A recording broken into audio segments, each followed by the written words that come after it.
Hey, kia ora, everybody. Welcome to the Invisible Sensei podcast. It's been a wee while since I've had the opportunity to interview anyone on the podcast, so I've been really looking forward to talking to today's guest. It's an interesting it's an interesting thing when you kind of juggle time, especially when I live at the bottom end of the world, and most of the people that I get to interview live in other time zones. So there's been a little bit of juggling going on, but I'm so glad that we get an opportunity now to have this conversation. I met Andy Rodriguez Sensei in Okinawa last November, and my impression of him was I was at the Sato Dojo doing some training, and Rodriguez Sensei was there with a group of colleagues and students, and they were training really, really hard. I kind of was really intrigued by some of the stuff that they were doing. They were going over drills and no doubt trying to solidify some of the stuff that they had learnt whilst on Okinawa and getting ready for the rest of their stay and their training experience. Rodriguez Sensei was kind enough to come in and visit and train at my my Māori martial arts experience that I was lucky enough to do as part of my stay at the Asato Dojo. And we kind of become pretty fast friends after that. We didn't get enough time to really conversate, but I'm looking forward to having this conversation today, seeing how my friend is and getting some really unique insights to his martial arts journey. So with that being said, I'd just like to welcome Andy Rodriguez Sensei to the Invisible Sensei podcast. Nice to see you, Sensei. Hi, Sensei. Delaware Sensei, good seeing you. You too. You note that we are both wearing the same couture. It's like you can leap tall buildings in a single bound with these t-shirts. So what we did was James Pankovic Sensei and myself, when we did the seminar, we thought we should do a seminar t-shirt. So you'll see the Māori design on both of our t-shirts. So if you're listening to this, believe me when I say it's quite breathtaking. And awesome. so you had you had an interesting story to relate about the t-shirt. Maybe that's a way that we can kick off the podcast today, Sensei. Yeah, thank you very much, Sensei. I went with a group of members from our dojo to Okinawa for about a 2 to 2.5 week schedule. And we were visiting different Okinawan senseis, and we did stop off at the Asato Dojo. James Sensei was awesome. I don't know what to say. He was just such a nice person. So is Josh Sensei and you. It was great to meet you all. But before your seminar, or during this seminar, James Sensei mentioned something about the shirts. And I only had so much money in my pocket at the time. I'm like looking at the shirts and I'm like, I really want it, but I don't know if I have enough right now. And I took a swig of water and I was just like, I really want that shirt, but I shouldn't get it. And I choked on the water and I spit on the display shirt. So this is the display shirt that I'm wearing. So the universe said, no, you idiot, go get this shirt. And when I wear this shirt in Delaware on the East Coast of the United States, it's an eye catcher. People are like, where did you get that shirt? That is awesome. And so it's thank you for this, and thank you for the spirit world to say, hey, no, you have the money and you can afford it and you can do it. So well, I literally picked on water and spit on this shirt, and that was my shirt. I could not leave that with my. I'm going to go to a place. I'm going to go somewhere where they have Lamborghinis, and I'm just going to take some water with me and try. I'm just be there with my water. And I just sort of see if it works the same way. Sure you got money in your pocket. but enough about me. Let's talk about you. So we'll get into our time in Okinawa together. But what I really want to do is, I guess, you've had a very broad experience in terms of your martial arts life. You've been training for a long time. You've trained with some really notable instructors. And rather than trying to get into a big conversation about why you started and all those sorts of things, what I'd like to start with, if you don't mind, is I'd like to know right now, today, in terms of the things that's been rolling around in your mind, what are you working on in your own personal training? What are you working on with your students? What's front of mind for you right now? So right now, I actually have a couple of 2 or 3 students that, or members of the dojo have been with me for a very long time. Mr. Joe Murray, who you met, we're talking to while I was doing a solo kata. Very imposing, strong-looking gentleman. Yes, he's going to be 70 this year, and we first met in 1984 when he was 26 and I was 16, and Wow. so we've been together for a very long time. And then we have a couple other members, and then Sensei Kanto runs the dojo down in Virginia, Culpeper, Virginia, and he's an amazing part of our organization. He's kind of like our sister dojo. I would say he's one of the head instructors with our small organization, and learned such a great deal from him.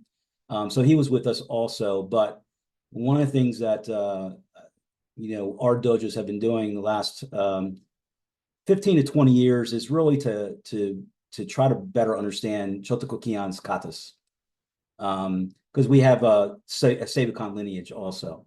So I wanted to get a better understanding of, deeper understanding of the Bunkai, but not only doing the Bunkai every now and then, but actually have Bunkai drills that involve striking, locking, throwing, that or Oyo type of applications, or or directly you can see it right in the kata, so that my members can connect it right away. And so that was a project we worked on. I kind of spearheaded that 15, 20 years ago, and finally got to a point where I felt happy. We have a Bunkai or application drill or flow drill for each one of Kian's katas. And we call them Tegumi drills. That was a name that Sensei Angel Lemus suggested that I use. He was one of my senseis. As you know, he passed away last year, so we all miss him greatly. So we call them Tegumi drills. And what was interesting, what you saw me doing was, and it was a collective, but we all had our input on these different type of drills. During COVID, we were doing these different drills that were connected to each one of Kian's katas. But then COVID happened.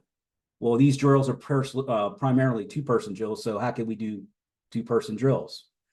So Kanto Sensei, called me one day. He's like, "Hey, I know we can't do the 2-person drills because of COVID. We're just doing the drills," and we were kind of doing the same too, but not really deeply. We're just doing them without a partner. So the Tegumi drills became their own little empty hand katas. So after COVID, I said, you know what, let me work on this a little bit more. And I basically, the kata that you saw myself doing solo was a culmination of all those mini drills put together, so that when I teach a beginner, at the beginning, they start with the first beginning kata all the way up to Shinto. And by the time they get to Shinto, they have a 2-person drill for each kata. And then there's an empty hand kata that is all connected to that. That's, you can see the direct the connection to the application. So we're very excited about that. So we're honing that. And that's what we were doing in the Osata Jojo. So those Tegumi drills and that 2-person drills, I would say it's an American-made but Okinawan-inspired kata, empty hand kata, that had every movement. We know the exact application. They came from Kian's katas, but they look totally different now. So we're very excited about that. We're very excited about further improving that training, and having a better understanding, making it better, evolving that kata or the mini katas. So that's what we're kind of doing right now. And it's, so my thing, as far as that whole process, I really appreciate most traditionalists focusing on preserving the katas as best they can, knowing that we all know that they've probably changed over the centuries. But I feel that our 2-person flow drills, my whole emphasis is it's important for them to evolve, to make them better, to make them more practical, more combative, and make good martial sense. And that takes basically all members of the dojo's input, and I listen to their critiques. We are very respectful for each other, back and forth. The bottom line is when we discuss different applications from these different two-person drills, and someone says, I want to try something different, and I want to do it this way, I always respond, that's fine, but make sure it works. Because if it doesn't work, what's the point? So that's what we're really excited about it, continuing to train, continue to learn from each other, and to share with each other. And so I think we have a really good team. We're not a really big organization, but I kind of like that because we can adjust quickly. Kanto Sensei is a good partner of mine. He's got a broad base experience. His Kyokushin originally, studied Brazilian Jiu-Jitsu, studied Muay Thai, Kung Fu. So he kind of brings all that type of experience where all those applications or those past experiences can help us better understand the kata. Mr. Joe Murray has different experiences in Aikido as well. He cross-trained in Aikido. And I think you and I share, you practiced Iaido as well, correct? So I practiced Jodo, Shinobu Jodo, and Joe Murray, myself, and one or two other members practice Jodo as well. So every Tuesday and Thursday we practice, that's designated for Shinobu Jodo. And we got our plate full there. We have about 80 katas in Shinobu Jodo that we're practicing. And then Monday, Wednesdays is our primarily our karate training. And I want to thank you because you inspired us to get back into Hojo Undo, because I've not kind of neglected that. And I know you're a big proponent of Hojo Undo. So I made that part of our routine. We start off very slowly, very lightly with stretching, and then we go straight into Hojo Undo. Then we go into kata training, and then we go into two-person drills, and then compliant drills, and then I want to start exposing some of the newer members that we have here with more safe type of sparring drills as well. Well, that's amazing, and thank you for your kind compliment. I don't know how I could possibly have gotten you to do Hojo Undo, but I'll take it. I'll take it. Good compliment. Thank you so much. You're not going to charge me. Well, I bought a low price. Yeah, I bought you a got a t-shirt. I mean, like it was already water tested when you got it. You should have done that in front of me because I would have just given you the t-shirt. To be honest, I'm kind of when I do seminars, I've got a little bit of a bad rap in that I tend to give away the merch we're supposed to be selling. So just FYI, just wait. Now, no, I was meant to buy that. I was meant to buy. In terms of, you've had a broad range of experience with jiu-jitsu, with Jodo, with Aikido, American Kenpo, of course, Shorinryu, and a number of other experiences that you've had with very notable sensei. And it's an odd thing to kind of say, sometimes a conversation with someone will change your perspective on not just the martial arts in life. Hearing the right thing at the right time can just kind of open doors that were always closed, or doors that were never opened. So what's an example or examples, pardon me, of a time when in your martial arts, in your formative martial arts life, or just in general, when you had that aha moment, you went, oh, I'm kind of keen. I'm kind of, this really interests me. This kind of grabs you.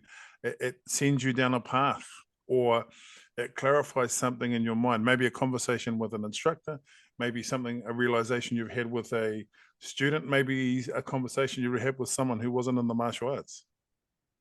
There's quite a few, if you don't mind me sharing. Please.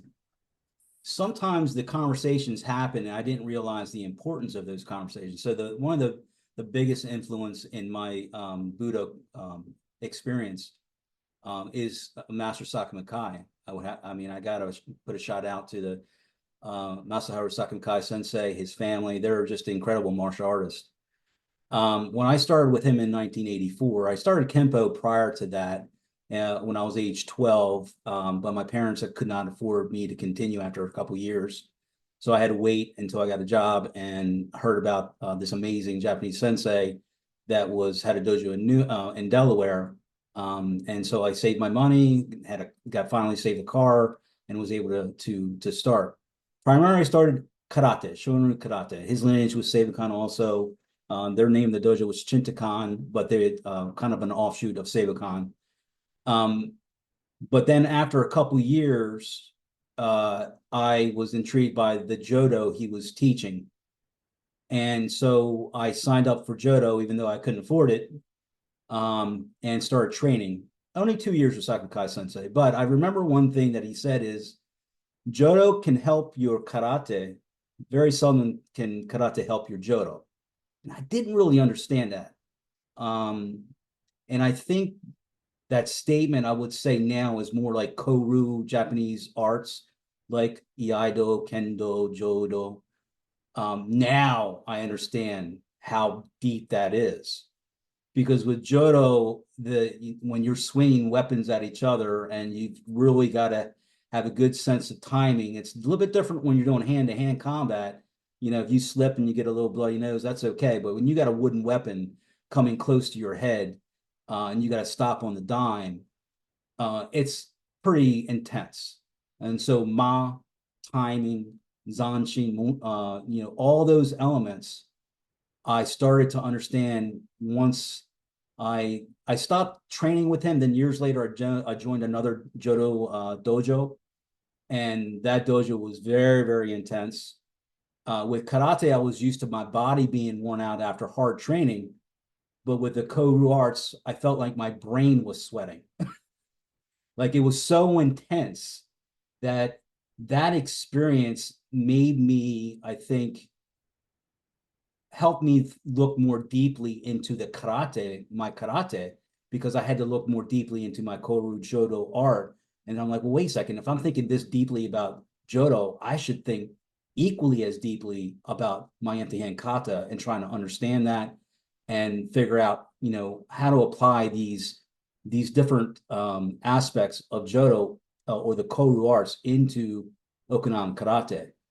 So that I would say is number one, absolutely. And I love Kabuto, and I still practice Bo. I love Bo and Sai, but my go-to is the Jo. You have, for me, it's a very difficult art, but you have the aspects of the sword and the spear and the bow all into one with Jodo. I just love that aspect, and all the other things that I mentioned before that you can train while doing Jodo. And just the memory. And like I just mentioned, we practice up to 80 katas with Jodo. And you got to know both sides. You've got to know the defense and the attack. So it's a very, very challenging art. But it definitely, I feel, has really helped my karate. Later on, I met Sensei Jim Peasy, who was a former Seibukan instructor, Sensei Angel Lemus, and Sensei Tim Rogers. They were head of the Zentoku Kai. Again, they're former Seibukan students and instructors. And Sensei Lemus turned me on to deeper understanding of Bunkai, and Sensei Peasy as well, and Sensei Rogers of Okinawan karate that I didn't really understand before, which helped the pathway as thinking more deeply about using the Jodo as an example. And so Sensei Lemus turned me on. I mean, I would say he was kind of my, kind of just gave me the right direction, recommended McCarthy Sensei to me to really check him out. I went to McCarthy's seminar, a big fan of Ian Abernathy, and I just was so obsessed with Bunkai. Tawada Sensei, it got so bad, the obsession, like I would dream about Bunkai. It got so intense thinking about the kata and the application. So, Yep. and Yep. my wife and kids were, I was tiring their mouth because they would walk by me and I'd be like, hey, can you come here for a second? I want to try something on you. Come here. And they all trained me, they all were all three of my children trained with me, but that was wearing on them because when they bowed out at the dojo, they felt like they're in the house. I'm done training. Stop playing around with me. Yeah. With Yeah. Yeah. Oh, yeah. That's how obsessed I was. I completely relate.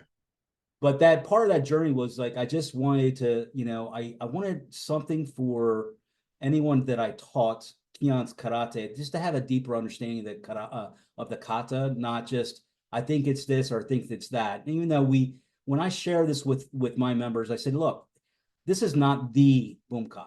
I'm not saying this is the Bunkai, but this is a door for you to have a better understanding of the Bunkai when I teach this drill. I'll never say that this is the Bunkai that Keon taught. I'm trying to understand it so that we can all understand together, we can grow together. So I think that, there probably were with my conversation with Sakami Sensei about Jodo back in 86 or 87, when I practiced Jodo with him, to Angel Lemus and my deep conversations with him. We had long conversations on the phone about karate and Bunkai, Sensei Peasy as well, and Sensei Rogers. They were very, very, very influential to me and to my development, and helping me on my path.